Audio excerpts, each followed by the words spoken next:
I'm Lights Camera Jackson. It's Sunday, February 3rd, 2019. Super Bowl Sunday, Sunday, Sunday. Welcome to LCJ Live. We got a lot to talk about today because not only is it the biggest American football day of the year, it is also a huge time for movies. It is award season. We are just 3 weeks away from the Academy Awards, and last night were a couple big award shows.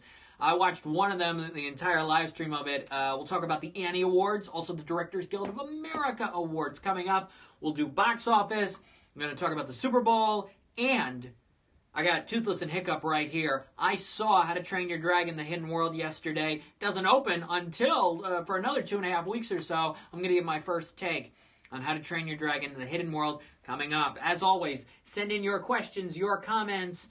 Who do you think is going to win tonight at the Super Bowl? Is it the Patriots or the Rams? And what do you think the score is going to be too? Send them in.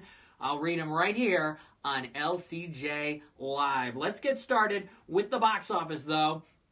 Your winner is Glass with just $9.5 million. That is such a low number one for a weekend. $9.5 million, but that's enough because Super Bowl weekend is typically a time when a lot of people just don't go to the movies. There have been exceptions over the years, like the year the Hannah Montana concert movie, which I thankfully did not have to sit through. The year that came out over Super Bowl weekend and set some records, but it is rare for a Super Bowl weekend to be big. As is the case this year, it is not. $9.5 million for Glass to win your weekend, right behind the Upside in second with $8.9 million. The question is, could there be some flip-flop? Could we actually see the Upside overtake Glass? I don't think it's going to happen, but it's a separation of about $600,000 or $700,000. Maybe there is a switch we'll see tomorrow, which would be a big surprise at the now February box office. The first major movie to open up in February, Miss Bala, just $6.7 million. Did have the highest per screen, one of the highest per screen averages, though, a little more than $3,000 of any movie in the top 10 this weekend. This is the third movie that Sony and Columbia Pictures have already released in 2019. You had Escape Room, which is still in the top 10 after 5 weeks. A Dog's Way Home, which is now in the top 10 for its fourth weekend. And now Miss Bala. Miss Bala is not a very good movie. It drags and has a shocking lack of energy to it. Gina Rodriguez has not yet proven herself to be a strong, fierce leading lady, and the story goes in very predictable directions. I do not recommend Miss Bala, just not worth your time. And the box office shows just $6.7 million.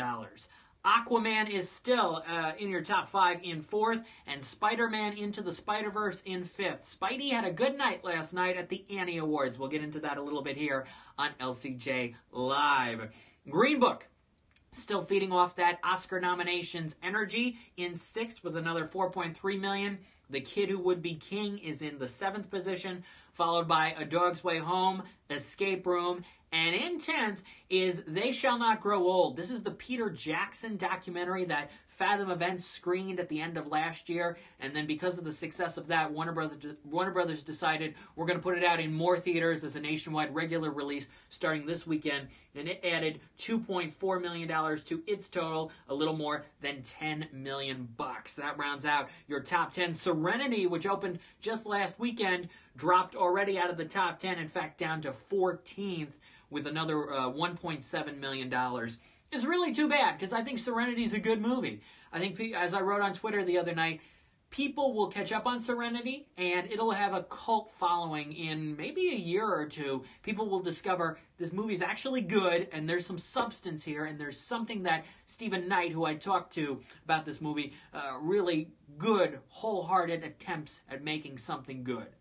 And I think he succeeds with it. It's too bad that a lot of other audiences just don't see that. So there's your top 10. Glass, number 1 3 weeks in a row.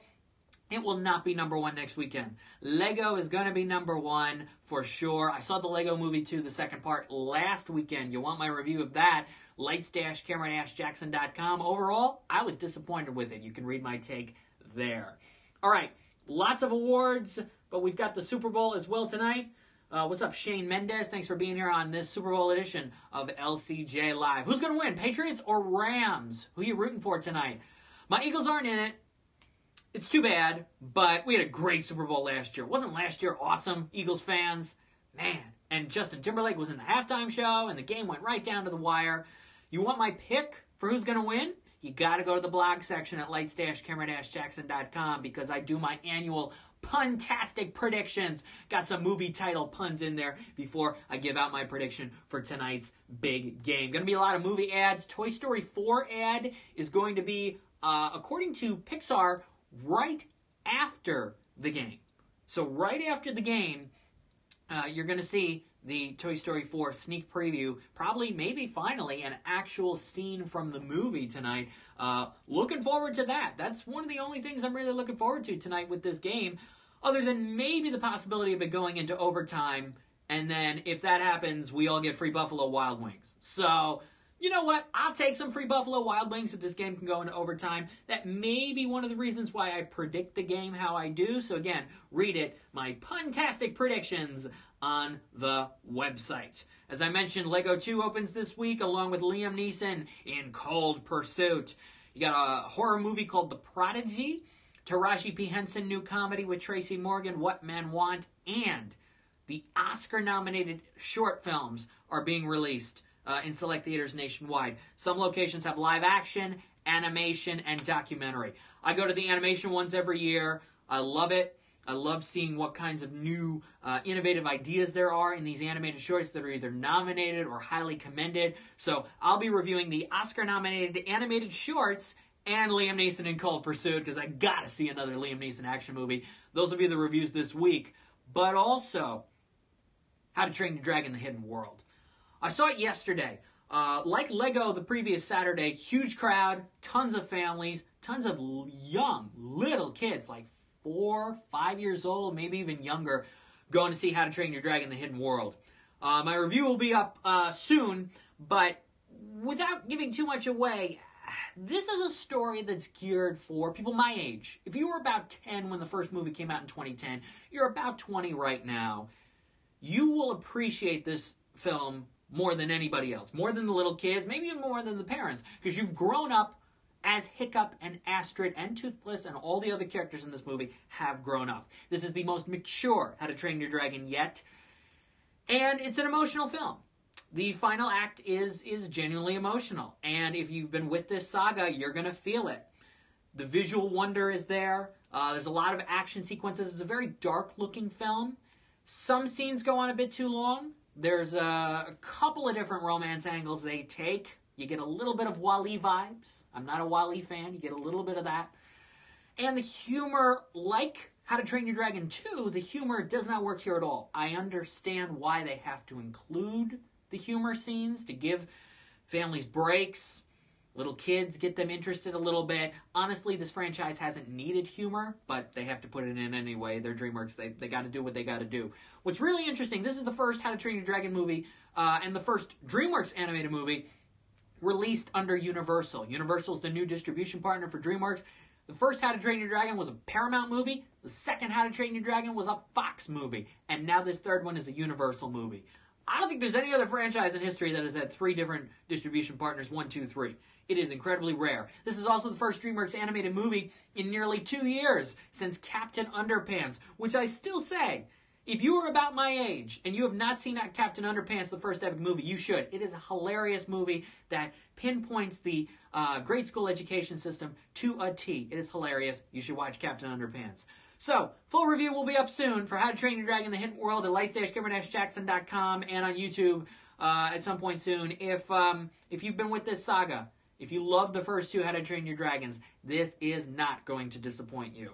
So, congrats to DreamWorks on another hit. It opens February 21st. It's going to make a lot of money.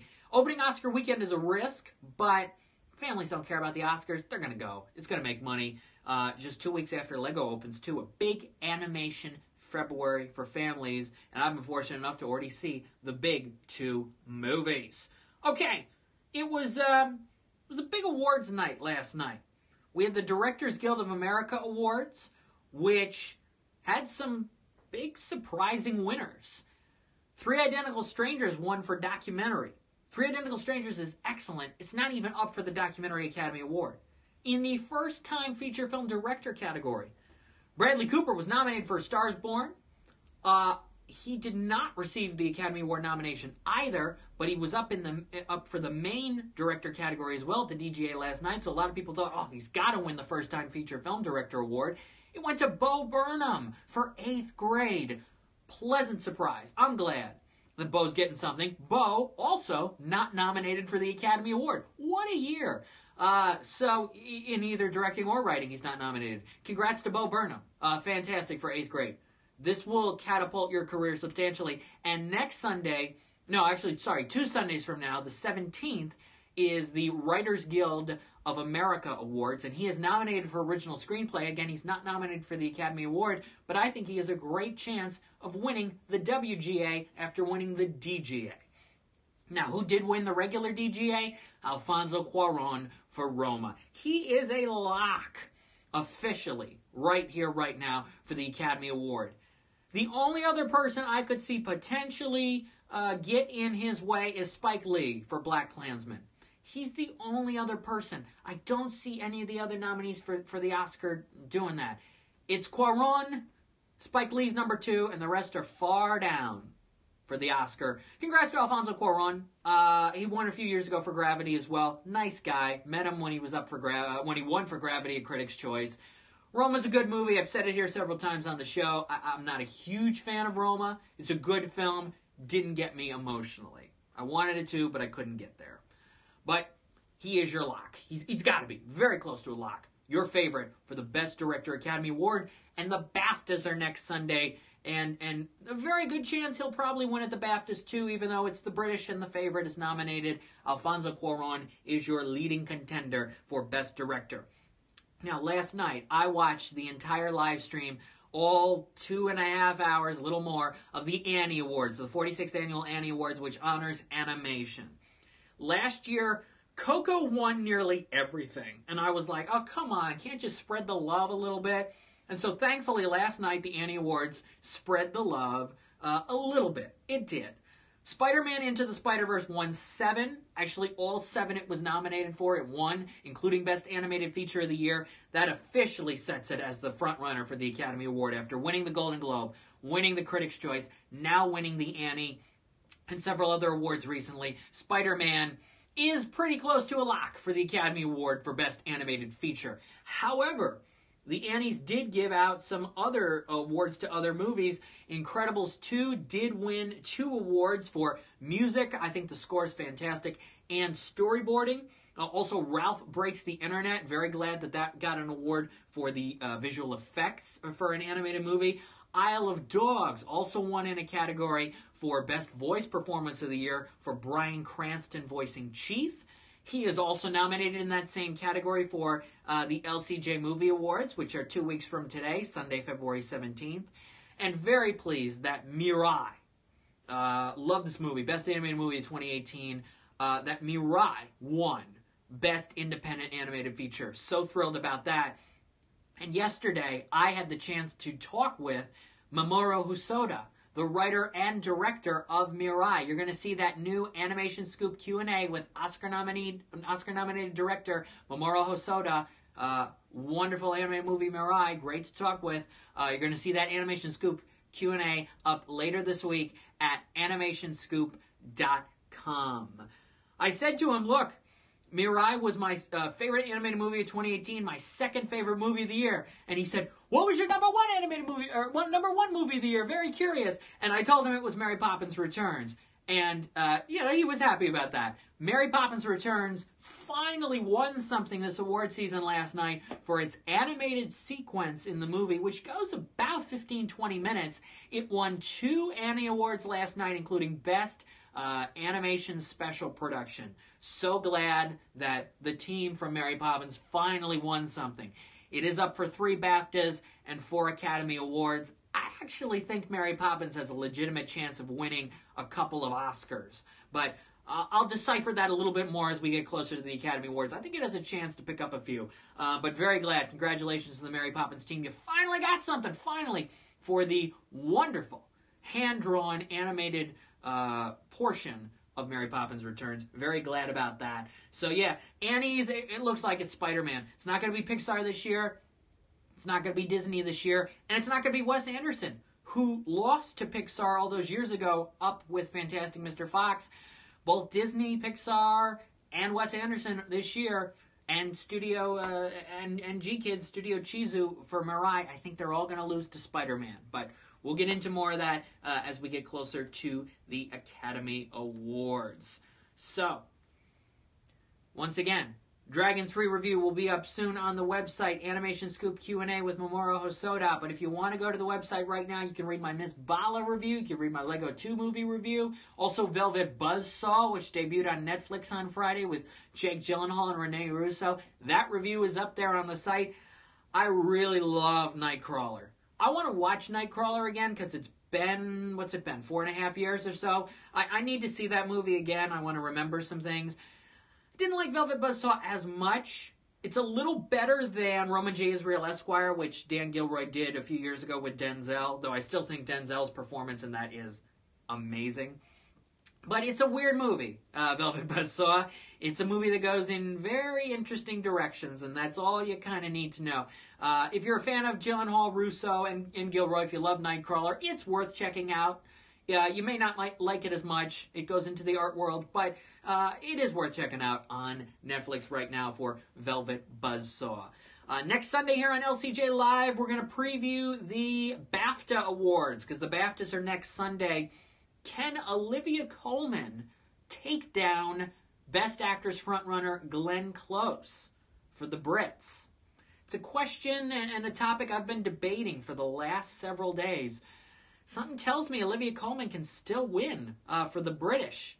Maybe that gives her a bit of a boost for the Oscar, but it's got to be Glenn Close for the Academy Award as of right now. Still think Olivia Colman's got a shot. Plus, who wins Supporting Actress with no Regina King once again and no Emily Blunt this time in the Supporting Actress category? Does it go to Amy Adams for Vice? Or does it go to one of the two women from The Favorite? I've been reading that Rachel Weisz is getting a little bit of momentum. So we'll see what happens. Preview the BAFTA Awards next Sunday, 12 p.m. Eastern, right here on LCJ Live. We'll talk about the Lego box office as well, the Cold Pursuit, What Men Want, and Prodigy box office, and my take on this year's Oscar-nominated animated short films. And once again, 2 weeks from today, Sunday, February 17th, 7 p.m. Eastern, is the 2019 LCJ Movie Awards. You want the live stream that I did of the nominees for this year's LCJ Movie Awards? Go to my YouTube channel, Lights, Camera, Jackson, for that. Who do you think wins Best Picture, says Academy Picks? Right now, it's Roma. Don't count out A Star is Born. Green Book's getting some box office play. I don't think it's The Favorite. That's my take right now. But again, things can evolve. Things can change over the next 3 weeks or so. But if I had to give you an instant take right now, that's my take on things. Enjoy the game tonight, guys. Enjoy all the movie ads. Hobbs and Shaw trailer came out the other day. That looks wild. And there's going to be a lot more tonight during the big game, which starts at 6:30 p.m. Eastern on CBS. I'm Lights, Camera, Jackson. Quick happy birthday shout out to my mother, and we'll see you next Sunday at noon Eastern for another LCJ Live. Bye-bye, everybody.